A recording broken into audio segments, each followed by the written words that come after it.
país transita por una de las etapas más difíciles de su historia. Con este objetivo combatiremos sin tregua a la delincuencia subversiva. Patria o con M empezaba. Hasta su total aniquilamiento.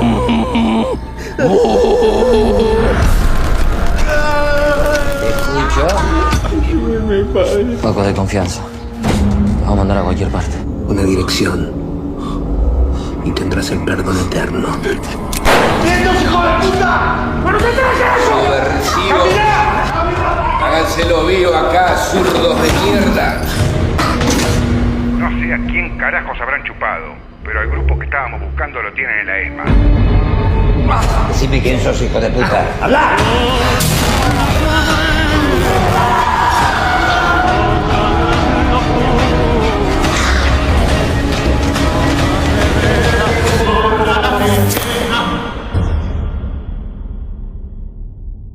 Está llegando.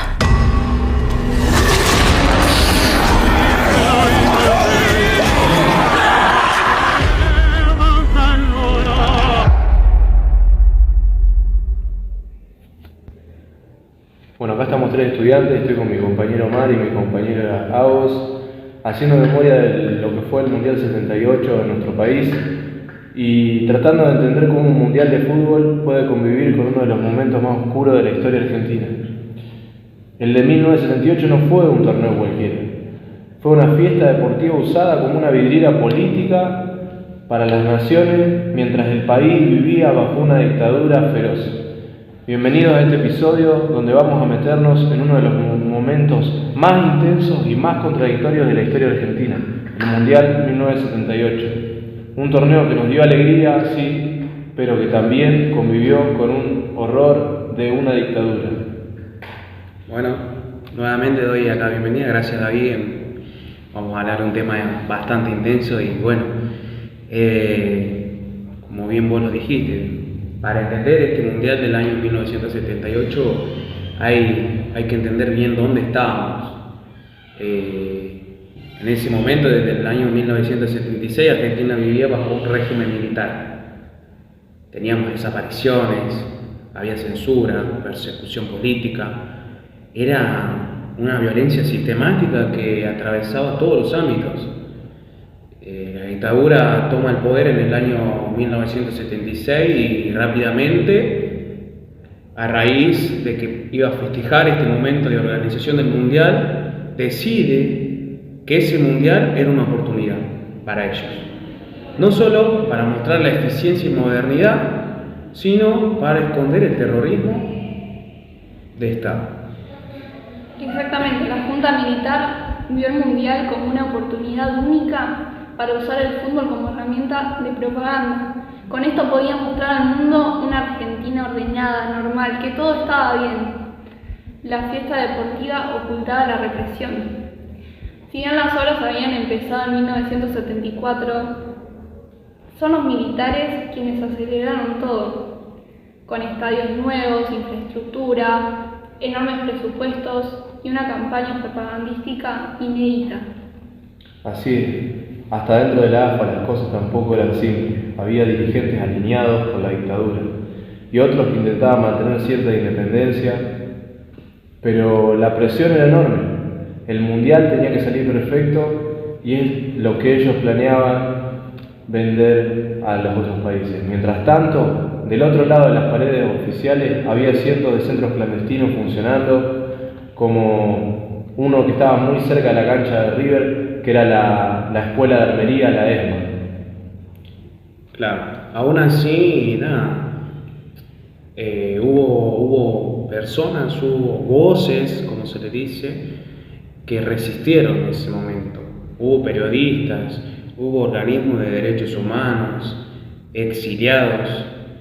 Mientras afuera se celebraban goles, adentro se seguía buscando a desaparecidos.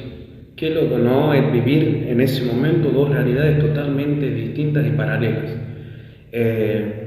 Esa distancia tan corta entre un estadio lleno y un centro de tortura es una de las imágenes más potentes para entender este contraste. Hubo denuncias y campañas en contra, como esta famosa Mundial 78, basta. Pero la dictadura tenía el control de los medios y un aparato propagandístico gigantesco en ese momento, y evitaba que el resto de las provincias o el resto de lugares argentinos se diera cuenta de lo que estaba pasando. Imagínense esas dos realidades. Miles de argentinos vivían un conflicto interno. Surge la pregunta si se podría festejar mientras los demás sufrían. ¿Se puede separar la pelota del contexto? Hacia 1983, el retorno de la democracia, empezó la reconstrucción del país. Luego de que la dictadura termina siendo derrocada de gobierno, hubieron juicios, testimonios, memoria. Un país quiso volver a mirar su historia con honestidad, incluso aquella que dolía. Claro, qué bueno eso como país, volver a mirar su historia, porque básicamente este Mundial del año 78 nos recuerda algo importante. El deporte es poderoso, puede unir, puede emocionar, pero también puede ser usado para desviar miradas, tapar problemas o instalar discursos que en ese momento eran dados por los políticos que estaban a cargo de este Estado. En democracia empezaron a aparecer relatos desde adentro, testimonios de sobrevivientes, críticas a la utilización política del título y reflexiones de protagonistas que tuvo esta historia. Mirar ese mundial hoy no es cancelar la felicidad de lo que los vivieron. Es entender el contexto para que la memoria sea completa. El fútbol nos define, pero también nos interpela. Y por eso es clave seguir hablando de esto sin miedo. Bien, vamos a hacer una pregunta. Omar, ¿es posible mirar ese mundial sin emociones encontradas? Y desde mi punto de vista, y yo creo que la de más de millones de argentinos, hoy por hoy, yo creo que sería imposible mirar y recordar ese mundial sin encontrar emociones. Esa sensación, qué loco, de compartir o de convivir, mejor dicho, la euforia con la tristeza, con esta desesperación de la gente, porque convivían totalmente dos vidas paralelas, como antes mencionamos, y yo creo que hoy por hoy, analizar toda esa historia, es imposible que no te surja esta impotencia, esto del porqué de esa intervención política en el deporte. Yo creo que sería imposible, amigo. Yo pienso eso. Y por ahí, para seguir con este ping-pong de preguntas y respuestas, les seguiría con la pregunta de Agostina. Si crees que hoy podría pasar algo similar en otro país.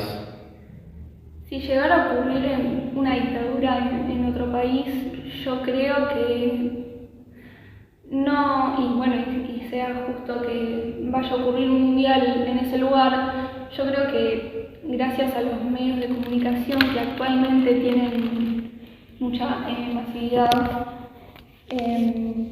no sería posible, no lo podrían utilizar.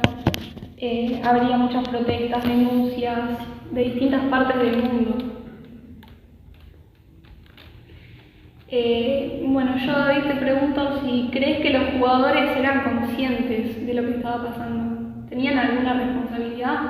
Yo creo que eran conscientes y podían tener la responsabilidad de poder hablar, pero también exponerse a un muy probable martirio, ya que fueron amenazados e incluso dirigentes fueron silenciados a hablar en contra de la dictadura. Tenían que hablar todo a favor de lo que estaba pasando en el país y del gobierno que estaba de turno, pero yo creo que sí, que quizá algunos podrían haber sido responsables también y que estaban conscientes de la situación. Lo que no me da a pensar también cómo se sentirían ellos jugando, el miedo de estar en la cancha y de saber que podían perder también familiares. Yo creo que sí. Qué loco, ¿no? Como para cerrar este debate del Mundial del 78, podríamos decir como que a modo de conclusión fue celebración y sombra. Esto de por un lado observar cómo muchos goles hicieron vibrar el país en ese momento, pero también silencios que todavía duelen al recordar todas el lado oscuro que pasó en esa política. Y nada, en este episodio hablamos del uso político del fútbol, de la dictadura, de la memoria y del poder de deporte para unir, pero para ocultar también. Bien como dijo Agustina, mirar nuestra historia no es dividir, sino es entender todo este proceso para no repetirlo. Este mundial fue pasión, pero también silencio. Y hoy lo revisamos con total honestidad, y eso es bueno, revisarlo con total honestidad. Memoria, fútbol y dictadura. Es un episodio que es necesario. Y ahora, quizás preguntarte a vos, si se podría festejar un mundial mientras hay una dictadura. ¿Qué pensás? Y yo creo que por un lado, como dijiste hoy, tal vez la información no llegaba a todos los puntos del país y la gente sí vivía el mundial como una fiesta, sin saber qué era lo que estaba pasando realmente detrás. Y a su vez, para la gente que sabía lo que ocurría, tal vez funcionó como una pequeña alegría dentro de tanto horror. Claro. Bueno, ¿viste? Yo creo que hoy por hoy, analizando todo esto, aparecen, ¿viste? Esto de tener muchos títulos acerca de ese momento de la historia en nuestro país. Podríamos decir, si bien fue Argentina campeón, muchos goles se hicieron, recordarlo con felicidad, pero también podría un título decir el Mundial 78, la fiesta que ocultó el horror por todo lo que pasó. El día que el fútbol se volvió propaganda política. Y bueno, otra pregunta por ahí que le haría acá a mi compañero David, ¿qué pasaba a metros de los estadios del Mundial 78? Metros del estadio, a 1000 metros había un centro clandestino donde se estaba torturando gente en paralelo a una cancha de fútbol donde se gritaban goles. Esa es la historia que no te contaron y la realidad que se vivió en esos años. Bien, bueno, nada, ya como para cerrar esto y terminar, contar que en esta ocasión analizamos el Mundial Argentina de 1978, la manipulación política que hubo, el rol de la AFA en ese momento, la resistencia que hubo por un grupo de gente y la fiesta, el dolor y la memoria. Un repaso muy honesto sobre uno de los capítulos más complejos que tuvo nuestra historia.